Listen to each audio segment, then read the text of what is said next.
Bismillahirrahmanirrahim. Assalamualaikum warahmatullahi wabarakatuh. Adik-adik pramuka SMP Indah Zahra yang dimuliakan Allah, alhamdulillah pada kesempatan kali ini dalam acara Gembala Virtual yang pada kesempatan kali ini mengambil tema yang akan saya sampaikan adalah menentukan arah tanpa kompas, sesuai dengan SKU dalam Pramuka Penggalang nomor 24, yaitu yang berisi dapat menjelaskan dan menggunakan kompas serta menaksir tinggi dan lebar. Nah, sebelum dilanjutkan kita kenalan dulu.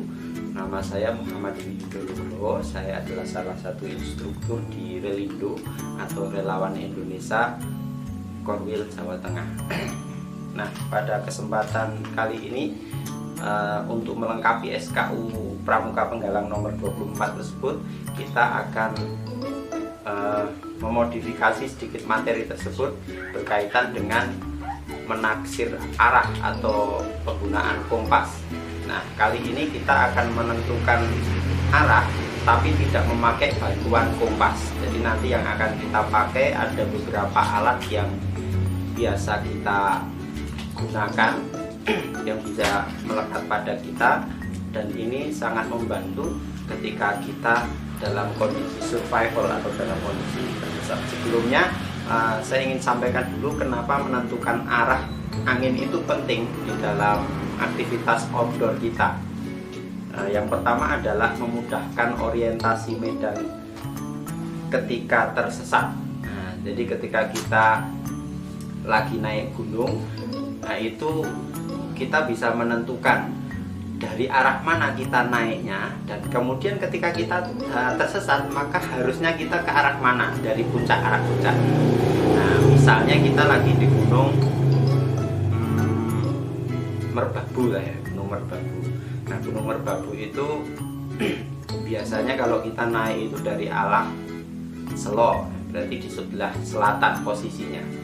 Nah, ketika kita naik maka semestinya jalannya itu ke arah utara, kalau ke puncak gunung relatif ke arah utara. Maka ketika kita tersesat maka seharusnya kita berjalannya pengen kembali ke base camp itu ya dari ke arah selatan. Nah, itu teori dasarnya seperti itu. Hanya saja kadang-kadang kita di kegiatan outdoor itu tidak membawa peralatan yang komplit gitu, termasuk kompas gitu. Maka kita perlu menaksir arah utara, selatan, barat, timur tanpa menggunakan kompas gitu. Nah, maka untuk mengorientasikan arah tersebut itu penting kita menggunakan alat yang bisa kita pakai. Yang kedua adalah menentukan arah perjalanan kita. Nah, tadi sesuai contoh tadi, kalau kita tersesat di gunung maka harus pengen kembali ke base camp, arahnya kemana kita? Nah, tanpa mengetahui kita sekarang menghadap kemana, maka kita akan kesusahan. Nanti kita harusnya ke sebelah selatan, ternyata malah kita berjalannya ke arah timur. Nah, makin jauh pula kita tersesat. Nah, itulah kenapa penting menentukan arah angin gitu ya. Ingat, di dalam dunia pramuka arah angin itu ada 8 ya, mulai dari barat, selatan, utara, barat, timur, utara, selatan, dan kemudian 4 yang lagi, barat laut, timur laut, tenggara, dan yang satunya lagi. Nah, kemudian bagaimana kita menentukan arah tanpa bantuan kompas, karena umumnya kita mengandalkan kompas atau GPS atau HP yang sudah ada GPS GLONASS-nya gitu ya. Maka ini kita menjadi sedikit primitif tapi sangat membantu. Ada 6 cara yang nanti akan kita ajarkan. Yang pertama menggunakan teknik bayangan, menggunakan tongkat nanti. Yang kedua menggunakan jarum. Yang ketiga menggunakan jam tangan analog, jam tangan yang ada dialnya ya, seperti ini proses. Kemudian merasakan suhu batang pohon dan tumbuhnya lumut. Ini yang keempat. Yang kelima adalah melihat arah matahari terbit dan tenggelam. Dan terakhir melihat arah masjid dan kuburan. Ada 6 itu nanti bisa digunakan salah satu ya untuk kita mengorientasi arah utara. Oke, ini teorinya dulu, nanti di akhir-akhir akan kita praktekkan karena ada prakteknya ya. Yang pertama adalah menggunakan bayangan tongkat. Ini menggunakan bayangan tongkat ini hukumnya adalah berlaku ketika di siang hari dan ada matahari. Nah, ketika tidak ada matahari atau mendung, maka ini agak susah dilakukan. Nah, teorinya adalah kita menancapkan atau ya tongkat pramuka yang kita miliki itu kita tancapkan. Kemudian kita tandai ujung bayangannya. Nah, setelah kita tandai ujung bayangannya, maka kita tunggu selama 15-30 menit. Nanti kita tandai lagi ujung bayangan yang kedua. Nah, dari dua tanda bayangan tadi itu akan ketahuan arah barat dan timurnya. Nah, 2 titik tersebut. Nah, besok kita praktekkan ya, nanti kita praktekkan. Tapi teorinya seperti itu dulu. Jadi tancapkan tongkat dulu, kemudian lihat ujung bayangan dari tongkat tersebut, kasih tanda, misalnya itu titik A. Kemudian tunggu 15-30 menit, kemudian kita kasih tanda lagi titik B namanya. Nah, dari A sampai B ini kita tarik garis lurus, maka itu menunjukkan arah timur dan barat. Nah, timur dan baratnya mana? Nah, tentu adalah titik yang paling awal. Matahari kan terbitnya dari sebelah timur. Nah, maka titik yang pertama kali kelihatan itu berarti menunjukkan arah barat. Kemudian matahari itu berjalan ke atau terbenamnya ke arah barat. Maka kemudian titik yang B ini menunjukkan arah timur. Nah, utara selatannya bagaimana? Ya gampang saja, kita tinggal menghadap ke arah barat, sebelah kanannya pasti utara. Itu 90 derajatnya pasti utara. Itu ya teman-teman teknik bayangan atau teknik tongkat. Nah, yang kedua menggunakan jam analog, kita skip dulu menggunakan jarum. Nah, jam tangan analog ini merupakan keberuntungan kita hidup di bumi Indonesia. Ya, karena Indonesia itu di situ dilewati oleh garis ekuator atau garis khatulistiwa. Jadi teknik ini hanya bisa dipakai di sekitar garis ekuator saja. Nah, ini kita sangat beruntung sekali hidup di bumi Nusantara ini, di Indonesia ini. Karena kalau di daerah kutub itu tidak bisa dipraktekkan seperti ini. Kenapa? Karena kalau di kutub itu kadang mataharinya itu dalam satu hari hanya 1-2 jam atau bahkan tidak terbit sama sekali. Nah, ini kan tentu akan sangat repot menggunakan jam tangan analognya. Nah, ini dibagi menjadi 2. Ketika kita berada di utara garis khatulistiwa, itu berbeda caranya dengan di sebelah selatan garis khatulistiwa. Nah, Indonesia ada di sebelah mana? Ada di dua-duanya ternyata. Nah, terutama untuk kita yang ada di Pulau Jawa seperti di Sragen, Solo dan sekitarnya ini, kita berada di sebelah selatan garis khatulistiwa. Maka yang dipakai adalah aturan sebelah selatan hemisfer atau selatan garis ekuator. Nah, cara menentukannya bagaimana? Nah, yang pertama kita tentu harus punya jam tangan analog dulu, jam tangan yang ada jarumnya ya. Nah itu nanti peraturannya adalah ketika di sebelah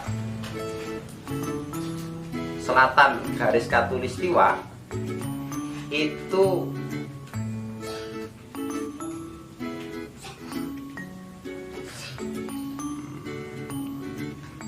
sebentar, saya bukakan dulu.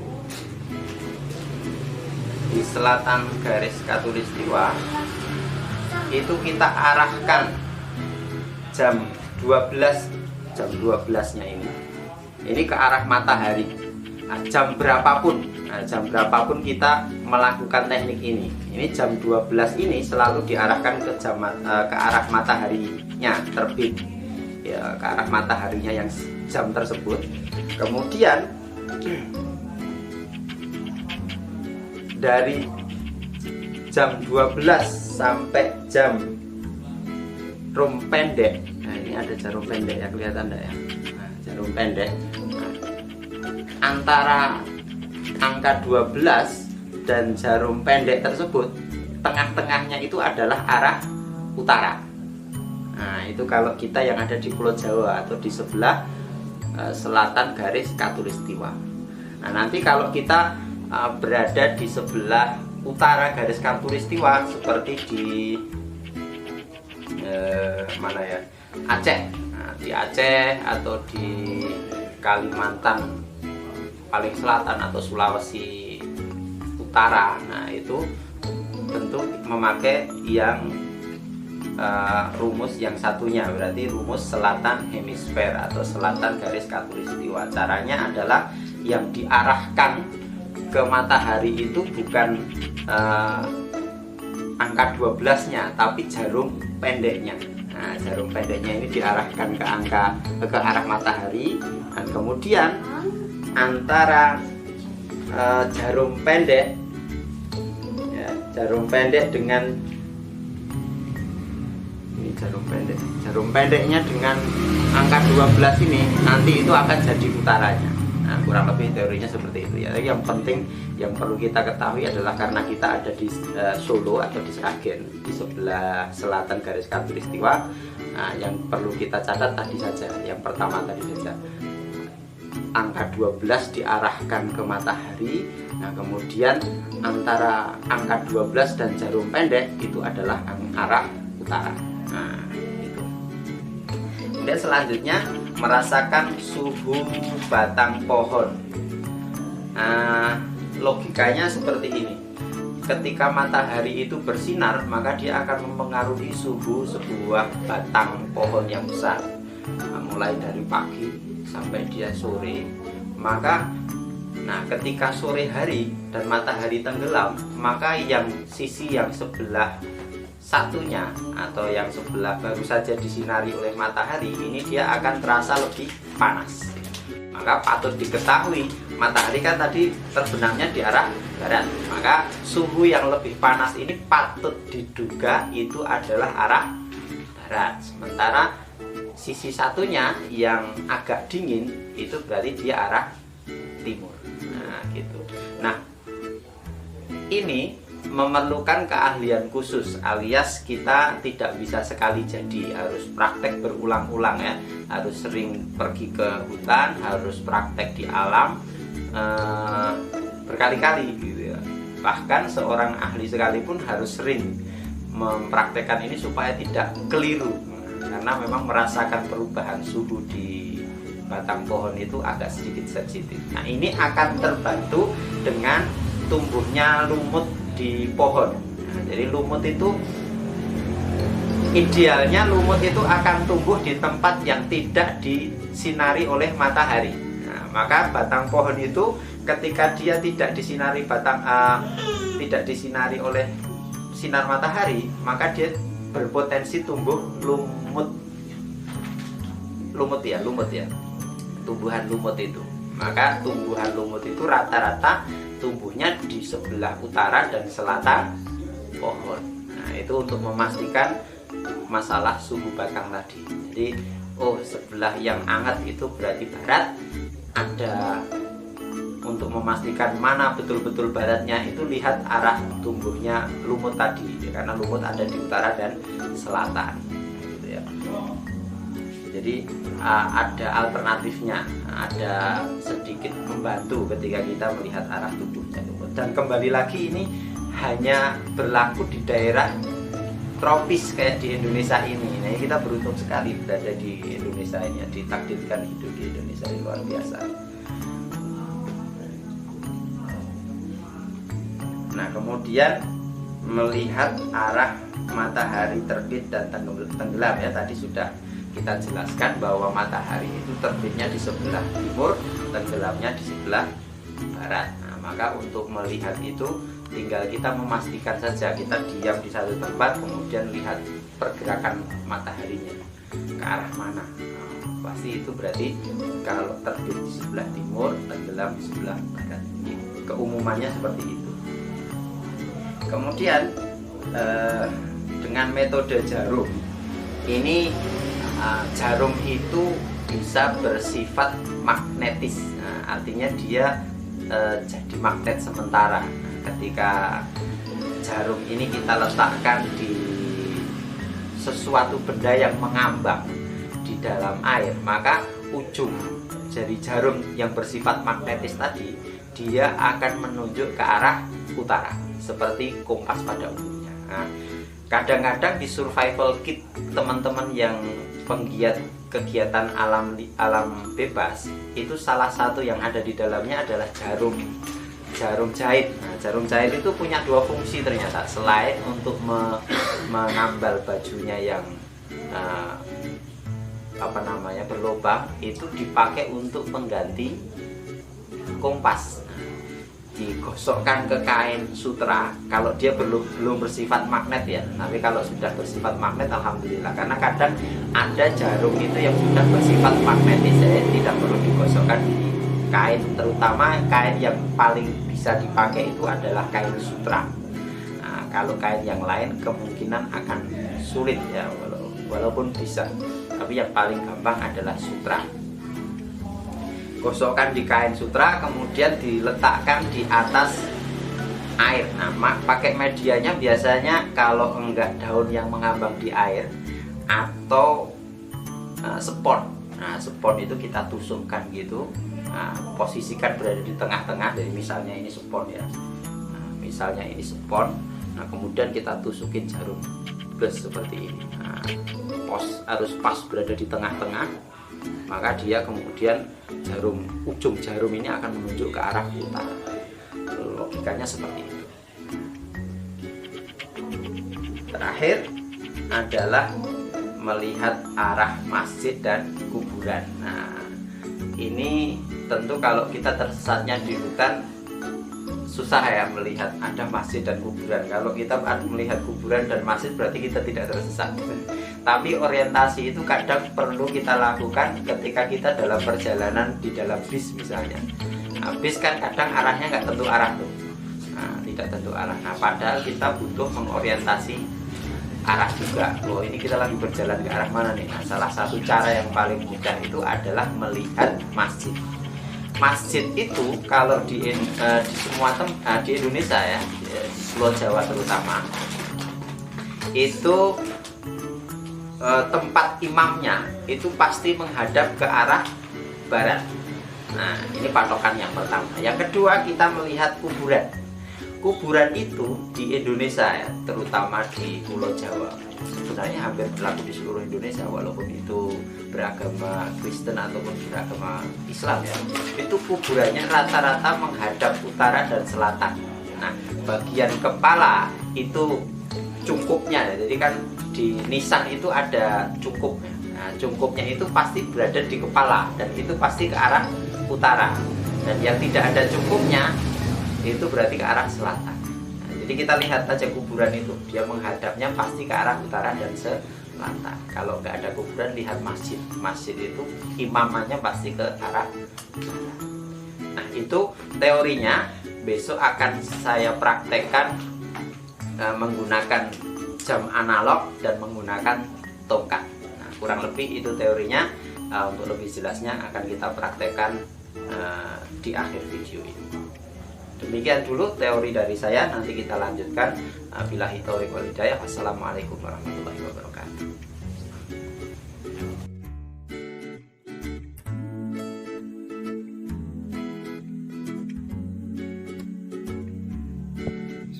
Baik, mari kita praktekkan bagaimana mencari arah utara atau menentukan arah mata angin dengan tanpa bantuan kompas. Kemarin kita sudah belajar teorinya, sekarang kita belajar prakteknya. Sekarang menggunakan teknik bayangan. Ini kita balik dulu.